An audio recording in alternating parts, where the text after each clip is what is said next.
안녕하세요. 강남합니다. 짠. 헬로. 안녕하세요.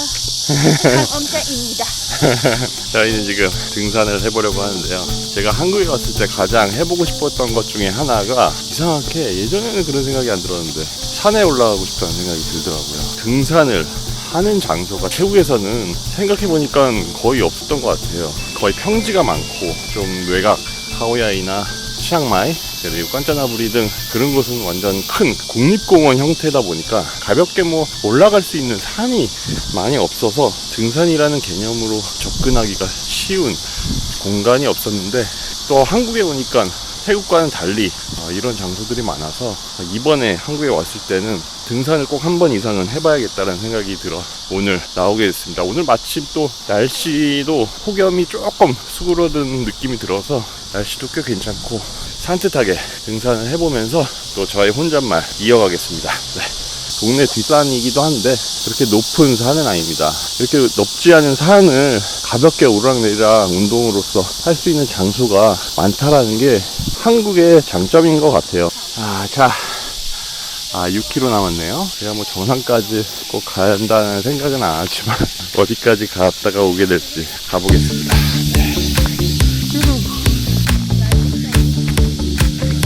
열어요. 안 열어요. 얼마 올라오지도 않았는데 어이구 벌써 힘드네요. 근데 등산이 확실히 등산만의 매력이 있는 것 같습니다. 어르신들이 왜 이렇게 등산을 다니시는지 조금은 알 것 같아요. 조금은.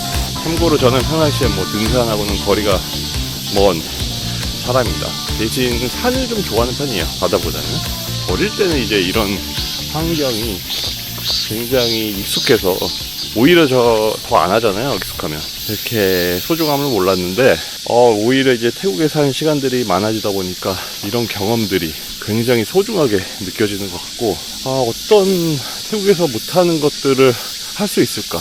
물론 한국 음식을 많이 먹는 것 또한 잘하는 것 중에 하나인데 그거 외에도 경험적으로 뭔가 할 만한 게 뭐가 있을까. 또 하나는 다이소를 굉장히 자주 간다는 거. 다이소에 그냥 아주 푹 빠졌습니다. 다이소 가는 재미도 쏠쏠하고요. 그리고 또 뭐가 있을까 생각을 해봤는데 바로 이 등산이 굉장히 끌리더라고요. 태국으로 이제 복귀하는 날이 며칠 안 남았거든요. 더 이상은 미룰 수가 없었습니다. 얼마 올라가지 않은 상태에 멋진 뷰가 보이는 저 아래 저희가 자주 다녔던 도서관 위치군요. 아파트 뷰는 뭐 그만 보고 다시 올라가야겠습니다. 이거 모자를 또 이렇게 놓고 가신 분이네요. 여기 모자 찾아가세요.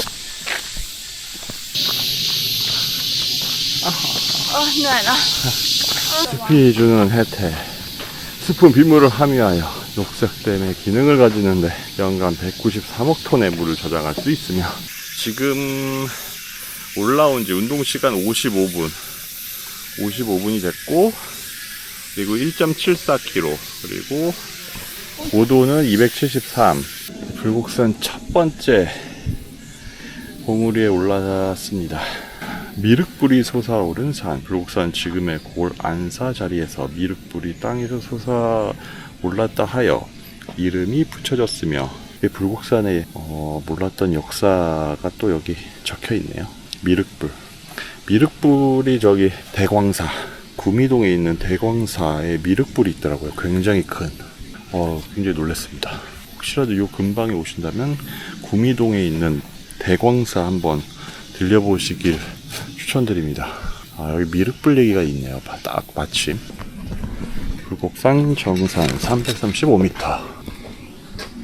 지금 이제 불곡산 정상이고 내려가는 길은 대광사로 한번 가보도록 하겠습니다. 대광사는 이제 조계종이 아닌 이제 천태종으로 알고 있고요.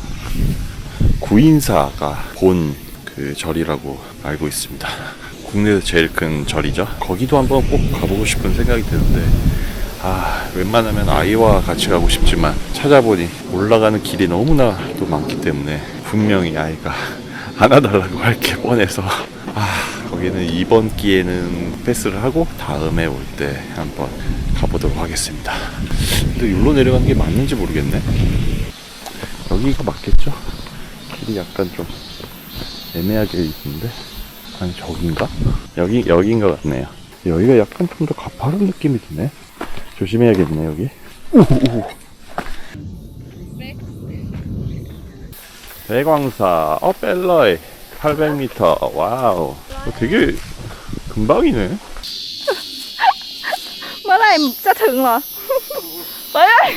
대광사를 향해 미륵불을 보러 가겠습니다. 미륵불. 무릎이 아프네. 내려올 때는 힘이 더 들어가니까 이 무릎이 아프네요. 무릎이. 지금 대광사가 뒤에 살짝 보이는데 갑자기 배가 고파가지고 지금 큰일 났어요. 배가. 지금 당이 확 떨어지는 느낌이 드네. 대광사 카페에 좀 먹을 게 있나?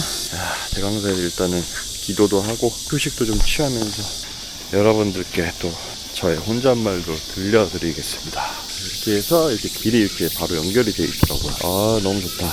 여기는 청정 수행도량입니다. 복장을 단정해 주시고 정숙하여 주시기 바랍니다. 오늘 일요일이라 그런지 차 엄청 많네요. 진짜 전망도 너무 좋고, 얼마 전 이제 와이프 생일이었어가지고, 보통 태국 사람들은 생일날 사원을 가잖아요. 그래서 이제 어디를 갈까, 어느 사원을 갈까 한국에 있다 보니까 찾아봤더니 또 이렇게 큰 사원이 있더라고요. 산속에 좀 이렇게 위치해 있는 사원을 또 좋아하는데 멀지도 않고 미륵불상이 굉장히 크게 있다는 사실에 한 번 더 놀랐습니다. 마치 왓방남 대불상을 보는 듯한 느낌이었습니다. 기회가 되신다면 진짜 이 사원 한번 오시기를 꼭 추천드릴게요. 대광사입니다. 빨리 당을 일단 먼저 채워야 될 것 같습니다. 네. 야외에 이렇게 자리도 있네요. 주문했고요. Anh ơi, 쿠키 하나. đây anh ơi mà. 여기 커피랑 초코라떼, 당을 보충하기 위해서. 별로예요. 커피 맛있네. 초코나무. 쿠키도 굉장히 알찹니다. Bánh hiền. 이거 맛있다. 알로에. 가끔 마음은 천년의 법이에요. 백년 탐한 재물은 하루아침 이슬이라. 웅장합니다. 웅장해. 사원 자체가. 감로수. 또 약수 한번 먹어봐야죠. 정면으로 이거 직접 보시면 이 카메라에 담긴 모습보다 더 웅장해요. 올라왔습니다.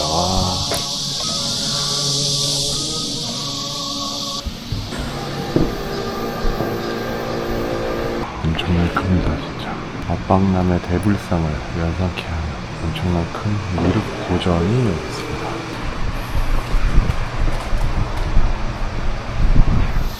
오늘 이제 엄청 오랜만에 이제 등산을 하면서 그런데 또 이런 생각이 들더라고요. 아까 의자에 앉았다가 잘못 이게 걸려가지고 제가 이거 사실 거의 처음 들고 나온 가방인데 여기 밑에가 이제 찢겨 나갔습니다. 이게 오늘 그냥 등산한다고 그래도 나름 아꼈다가 처음 들고 나왔는데 바로 찢어 먹었어요.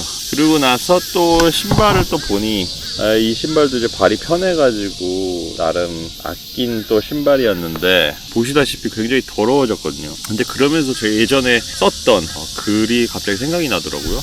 그 글을 쓰게 된 계기는 물건을 사는 것도 좋아하지만 그 산 것을 또 잘 쓰기보다는 잘 쟁겨놓는 그런 습관이 있었거든요. 일부러 물건을 좀 정리를 하면서 들었던 생각이었습니다. 그때 정리할 때 이거 산지도 몰랐던 까먹었던 그 물건들이 우르르 나오는데 그 당시 살 때는 너무 사고 싶어가지고 고심해서 샀는데 몇 번 사용하지도 않고 어딘가에 처박혀 있다가 그제서야 몇 년 후에 나와가지고 보니 이미 사가가지고 그냥 바로 쓰레기통으로 직행했던 그 경험으로 인해 썼던 글이었습니다. 근데 이제 오늘 또 그 글이 생각이 나더라고요.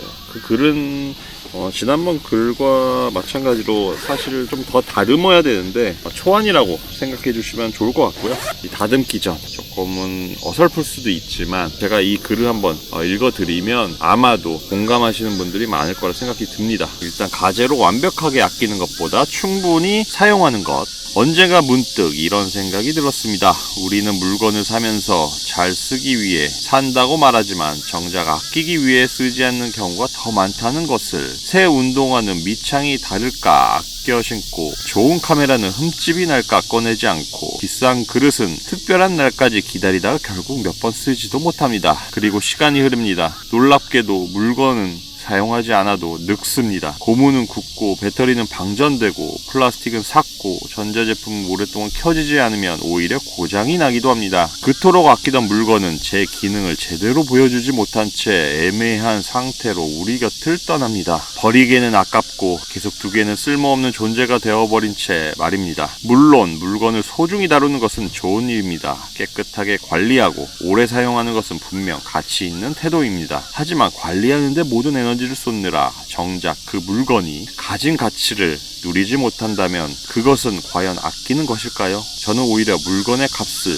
제대로 하는 방법은 충분히 사용하는 것이라고 생각합니다. 흠집이 생길 수도 있고 색이 바랄 수도 있고 낡고 다를 수도 있습니다. 하지만 그것은 잘못 사용한 흔적이 아니라 충분히 함께한 시간의 흔적입니다. 언젠가 그 물건을 보내줘야 하는 날이 왔을 때 조금만 더 써볼 걸 아껴두지만 않았어도 이런 후회보다 정말 잘 썼다 라고 말할 수 있다면 그 물건은 자기 역할을 다한 것입니다. 어쩌면 이 이야기는 물건만의 이야기가 아닐지도 모릅니다. 우리의 시간도 관계도 경험도 너무 아끼기만 하다가 정작 제대로 살아보지 못한 것은 아닌지, 완벽하게 보존하는 것보다 충분히 사용하는 것, 요즘 저는 그것이 더 가치 있는 삶이라고 믿게 되었습니다. 작성한 글은 여기까지고요. 이 가방도 마찬가지예요. 제가 아까 든지도 얼마 안 된 시간에 그냥 바로 이게 찢어져 버리니까 순간 화가 확 나더라고요. 그러면서 그렇게 화가 난다고 해가지고 뭐 어떻게 하겠어요. 그걸 조금은 뒤로 한 채 또 산을 오르고 또 내려오고 그 시간들을 거치다 보니까 그런 생각이 들었습니다. 이 물건이 이렇게 닳고 해지면서 비로소 제 것이 되는 것 같은 느낌도 들더라고요. 뭐 물론 이렇게 찢어진 거 그냥 예전 같았으면 또 새로 뭔가를 살 생각에 더 빠졌을 텐데 그것보다는 그냥 살짝 꼬매서 뭐 또 충분히 이 가방이 생명을 다하는 날까지 충분히 쓴다는 게 더 중요하다라고 생각이 들더라고요. 순간 그 화가 났던 게 또 금방 또 수그러들고 확실히 마음이 편해졌습니다. 오늘 저의 혼잣말이 어떻게 마음에 와닿았는지 궁금하네요. 여러분들은 물건을 대하실 때 어떤 마음으로 대하시나요? 내가 물건을 사용하는 게 아니라 물건이 나를 사용하는 그런 물건에 치여 사시는 분들도 분명히 있을 거라 생각이 듭니다. 그분들에게는 조금이나마 제 혼잣말이 도움이 되었으면 합니다. 나를 알아가는 시간, 그리고 여러분 스스로를 찾아가는 하나의 공간으로서 이 채널이 성장했으면 좋겠습니다. 다음 혼잣말이 기대되신다면 구독과 좋아요 잊지 마시고 다음에 또 뵙겠습니다.